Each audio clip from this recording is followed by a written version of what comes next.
sala que ponemos a disposición de los grupos. Ah, también. Todos, sí, sí. Esto es para todos, ya.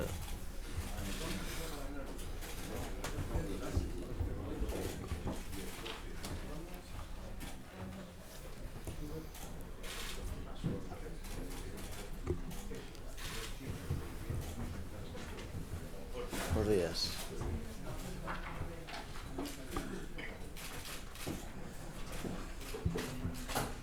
Bueno, moi bons días a todas e todos e grazas por acudir a esta convocatoria na que, despois do que digamos, en primeiro lugar, estamos a súa disposición para as preguntas que tenades a ben plantexar. Eu quero darlle a benvida ao alcalde de Ourense, a Gonzalo Pérez Jácome, que me acompaña nesta roda de prensa, na súa casa, o primeiro veciño da capital da provincia, e, bueno, felicitalo por ter presentado os orzamentos que cambian unha dinámica da cidade de 5 anos e que van a ser pois un fito importante porque van a darlle axilidade, servizos públicos, previsibilidade e garantías ás veciñas e veciños de Ourense, que o que necesitan é contar con un goberno sólido como que ten a cidade e co capacidade para non só para gobernar, sino para planificar.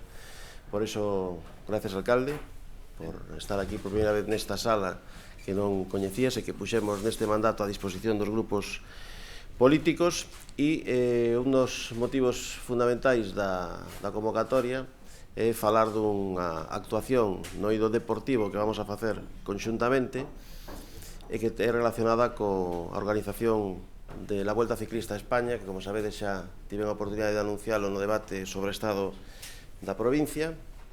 O seu paso por Ourense é a 75 edición dunha das 3 probas por etapas máis importantes do ciclismo mundial, que de novo volve a provincia de Ourense. Será o mércores 2 de setembro.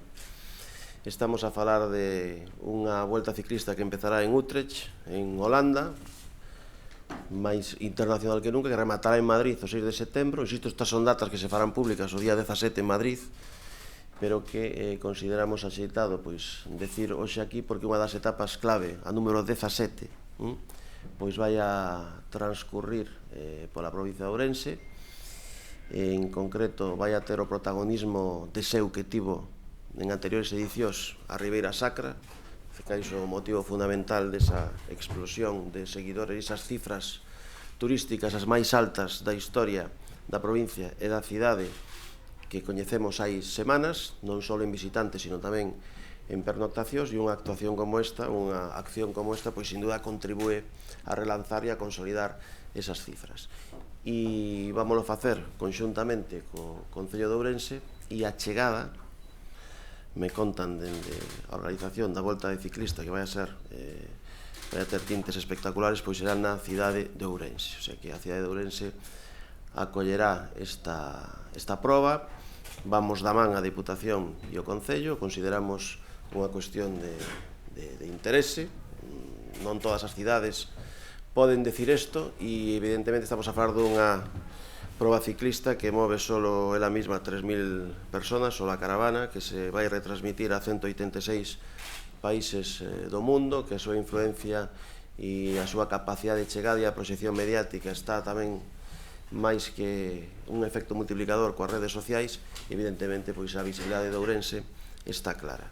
E esta é unha das moitas cuestións que se van a desenvolver nos próximos meses, que temos feito durante este tempo, entre eles pois a cooperación para sacar adiante o plan de obras do Concello, e, en definitiva, ese horizonte que nos marcamos de facer desta pois unha legislatura das máis importantes, un mandato dos máis importantes da historia democrática da cidade, froito da colaboración e da cooperación absoluta, máxima, contundente entre dúas institucións que teñen as maiorías suficientes, non absolutas, para proceder en función dos intereses que marquen os grupos de goberno. Por iso é un momento este, non de balance, pero a piques de rematar o 19, de poñer en valor a unidade de acción poñer en valor os retos comuns e compartidos, obxectivos fixados e perfectamente claros, e unha capacidade manifesta de seguir nesa dirección e coa mesma dinámica. Entón, o tempo fará públicos todas as cuestións nas que estamos traballando, que non son poucas, que son estratégicas, que son temas que deixan pegada e que, sin dúbida, van a par dos procedementos e das tramitacións administrativas que somos quen de levar adiante as dúas administracións, entre elas, xa me refiren a ela, a próxima aprobación dos orzamentos da cidade ou a próxima aprobación en meses do plan urbanístico, dicir, cuestións que parecían unha quimera hai unhos meses e que hoxe son realidade gracias a esa cooperación e gracias a esa colaboración. Por iso estamos a vosa disposición para calquer cuestión que debades saber plantexar logo da intervención do alcalde da cidade, de Gonzalo Pérez Jácome, a quen lle cedo o uso da palabra e lle volvo a reiterar o meu agradecemento e a miña benvida a esta casa que é a súa. Gracias. ¿Qué hay? Muchas gracias. Bueno, pues al hilo de lo que decía el presidente de la Diputación, decir que efectivamente, al margen de que vamos a encarar el 2020 ya con inversiones para Orense después de más de un lustro de inversiones paradas en Orense, pues obviamente el hecho de que tengamos presupuestos va a facilitar el agilizar y empezar a hacer inversiones, y va a ser también fundamental que, aparte de las inversiones que sacamos con los presupuestos de Orense, se van a hacer modificaciones de crédito, con lo cual se va a tirar de remanente para hacer inversiones, y además de eso va a venir una ayuda externa de la Diputación de Orense que va a hacer actuaciones concretas en la ciudad de Orense, con lo cual va a ser, esperemos ya que Orense pues tenga un punto de inflexión en la ciudad y se va a revitalizar en ese sentido. Aparte de eso, también esperamos que la Xunta de Galicia acometa ciertas acciones, con lo cual estamos hablando ya que estaríamos haciendo a tres bandas: a banda del Concello de Orense, a la banda de Diputación y a la banda de la Xunta de Galicia. El Estado de momento ni está ni se le espera, pero esperemos también conseguir algunas inversiones del Estado español, que es ahora mismo quien más nos está un poco cerrando las puertas, ya que tenemos la ayuda de las obras que ya están pactadas de hace tiempo, de la Plaza de Bastos y del temas también que has contigo, el Museo Arqueológico y todo eso, pero las grandes inversiones que necesitamos para esta ciudad, como es la que seguimos esperando eternamente por queremos hacer el Boulevard Termal y el tema de la variante, pues llevan más de una década esperándose en ese sentido, ¿no? Respecto a la Volta Ciclista a España, que el Concello de Orense va a poner su ayuda, pues obviamente todo tiene que ver con la magnitud. Es decir, si el Ayuntamiento de Orense pone en este caso un dinero, es porque creemos que la inversión publicitaria compensa totalmente ese dinero. Vamos a gastar nosotros, exclusivamente de Orense, para que os hagáis una idea, menos de lo que se está gastando en el Pórtico del Paraíso. El Festival del Pórtico del Paraíso, que era un festival de música sacra, música especial, música que se hacía en distintas iglesias y entornos en concreto, pues costaba en torno a 75.000 euros y lo disfrutaban 2.200 personas. 75.000 euros para 2.200 personas que lo disfrutaban prácticamente gratis. Pues para que hagáis un poco la magnitud de esto, al margen de que vamos a hacer también ese festival a un precio mucho menor, obviamente, lo va a dar desde el Concello de Orense, para que hagáis una comparativa con la Volta Ciclista a España, se va a gastar ahora mismo en esta Volta Ciclista a España por parte del Concello mucho menos dinero, y es algo que van a disfrutar decenas de miles de personas. Pero es que además tiene un retorno, como bien ha dicho, de en torno a 3.000 personas que si gastan en torno a 50 euros, pues nos estamos yendo a 150.000 euros en bruto. Es decir, que los hosteleros de esta ciudad y muchos comerciantes van a ver ya el impacto de lo que es la Volta Ciclista a España aquí un día, pero lo más importante por el que lo hacemos, no ya por ese impacto, sino porque ese impacto que compensa, no compensa en dinero, pero bueno, es una ayuda obviamente, ¿no? Porque de esos 150.000 euros que van a reportar en la ciudad, pues obviamente muchos son impuestos X y hay que ver los beneficios. Pero aparte de ese impacto que se va a notar en la ciudad, estamos hablando de lo que es la publicidad directa que va a haber para todo el Estado español. Entonces, claro, estamos hablando que realmente no es criticable el gasto, sino que realmente esos gastos sí interesan. Si nos costara 1 millón de euros traer a la Vuelta Ciclista a España aquí, pues por 1 millón de euros no lo haríamos, obviamente no lo haríamos. Pero en lo que le toca al Concello de Orense, que serán en torno a 50.000 euros, pues es una publicidad tremendamente rentable. Y es por lo que vamos a hacer. Respecto a todo eso, pues nada más, decir que ahora vienen el tema de las primeras navidades que hacemos conjuntas, y realmente no ha habido tiempo de hacer también en estas navidades, porque en el tema de las luces, cuando nosotros llegamos aquí en el tema del mes de junio, lo primero que nos dicen, llegamos el 15 de junio, fue la investidura, y el día 17 y 18 pues me reí uno con una jefa de servicio y me dice, mire que vamos ya mal para las luces de Navidad. Y yo me quedé alucinado, fue el 18 de junio. Y dije, ¿cómo vamos a quedar para las luces de Navidad si todavía quedan 6 meses? Dice, no, pues vamos ya muy pillados de tiempo. Y yo, pues ya tenían que haberlo hecho. O sea que básicamente lo que hicimos es un poco heredar y todo lo que venía de atrás, no pudimos hacer grandes novedades y realmente estas navidades pues son un poco la inercia de las que traemos de gestiones pasadas, pero ya en el futuro poco a poco vamos a empezar a ver implementar cambios. De todas formas, aún así, obviamente hoy presentamos, dentro de poco ahora lo veremos, un programa que creemos que es tremendamente digno, que destaca lo de los renos, que ahora lo dirán el día 20 que viene aquí, pero decir que las grandes actuaciones se van a ver poco a poco, porque la burocracia es algo que te come en el día a día. Y nada más. Muy bien. ¿Preguntas?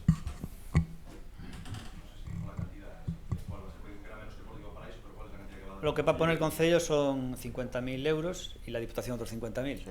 IVA incluido. Y después quería preguntar al presidente Sí. de la Diputación, no sé si saben lo que ha sucedido esta pasada en el Hospital de Berín. Lo supe de madrugada tamén. Quería si me podía valorar o que ha pasado. Bueno, é na línea do que xa manifestei o outro día. Non cambia a miña situación, é unha consecuencia dese novo escenario que evidentemente pois hai que revertir, e é un clamor, non? Unánime, e entendemos a falta de especialistas, pero tamén entendemos que a medida que se cubran eses especialistas, pois o obxectivo é claro que é o volver a abrir e poñer a disposición da comarca e da provincia pois un servizo público tan importante. Y al hilo un poco de esto del Hospital de Berín, una pregunta un poco para los dos. No sé si prevén sumarse a la manifestación que está convocada para el próximo día 17. Bueno, vamos a ver, sumarse á manifestación cando xa temos clara a declaración política e a manifestación pública da nosa posición en relación con eso non é nin moi importante nin menos importante. Eu creo que o que está claro é que o pronunciamento é expreso, é contundente, recolle o sentimento de todas as persoas que xa se manifestaron e se concentraron no seu momento, con independencia de ideoloxías e de partidos políticos, e é unha cuestión humana, sanitaria, que fala dun escenario no que estamos a falar de reto demográfico, que estamos a falar do medio rural, e que evidentemente pois non vai nesa liña, e todo o que non vaya na liña non só de ampliar, sino de manter servicios do medio rural, pois vai a contar pois coa nosa oposición, porque é unha declaración de principios que non temos nós, os representantes públicos, sino aqueles os que representamos e que viven nesas comarcas e que teñen dereito a unhos servizos públicos de calidade como outros que vivan pois nunhos núcleos máis habitados. Si la Xunta de Galicia non justificase esa decisión de reabrirse el paritorio de Berín, ¿contempla alguna outra medida? No, pero non estamos a falar desa dinámica. Ahora estamos dicindo, houve unha decisión que técnicamente está avalada, e hai un posicionamento dicindo que solucionando esa cuestión dos pediatras, porque esa é unha realidade que non están no mercado e que non concurriron en varias ocasións as plazas que se puxeron a súa disposición, pois que se manteña o servizo. Non estamos falando de cuestións imposibles, non? Estamos vendo a necesidade de manter ese servizo e de que eso non sexa unha suspensión definitiva, sino que, cando se solucione o problema dos recursos humanos, pois que se volva a poñer a disposición, como todos os partos que hubo en Berín durante todos estes anos, a plena satisfacción e con un equipo profesional excelente. Sí, estes días, ao fío desto, os socialistas plantexaban unha alternativa que na propia Diputación se asumirán, entendo económicamente, a posibilidade de manter ese servizos. Eso é viable? Mire, ese grupo político o que menos debía facer era politizar un tema como este. Eu me teño reunido, se ten sabido, pero non por min, con persoas que están nese ámbito e que representan intereses profesionais e que coñecen exactamente o que pasa e as perspectivas, e o que plantexa ese grupo, pois sabe que estamos a falar dunha competencia exclusiva do ámbito autonómico, e van levar o extremo de decir non, é que vostedes tamén participan dunha competencia exclusiva do ámbito autonómico como é o Centro Galego de Formación Profesional na FP, van a dicir eso, non? Dicir, no, pero non confunda, Nos o que facemos é colaborar a construcción, pero o desenvolvemento da competencia, os aspectos docentes, o deseño curricular, o funcionamento do centro, é de quen ten a competencia legalmente para desenvolver o que neste caso é o goberno autonómico. Entón, que non confundan, que se aclaren e que non politicen un tema que evidentemente ten unha importancia máxima e que hai que antepoñer as cuestións partidistas por riba de calquer outro. Chamamos tamén aquí no Parlamento Galego os deputados ourensas do PP formarán a pequena coalición para... Bueno, ahora algúns grupos que están todo o tempo faltando, deturpando a realidade e descalificando, ahora lles interesa determinada coalición co Grupo Popular. O que van a facer, ou o que facemos nos grupos políticos, nos grupos democráticos, é asumir a decisión da maioría. Que non esperen ningún espectáculo como que eles teñen dado no pasado en algúns momentos e que evidentemente non contribúen a creer na credibilidade das institucións públicas. Algúnha expresión sobre Ourense, cidade, ou sobre Verín? Non hai ninguna pregunta, ninguna cuestión? Pois ben, pois moitísimas gracias e bons días.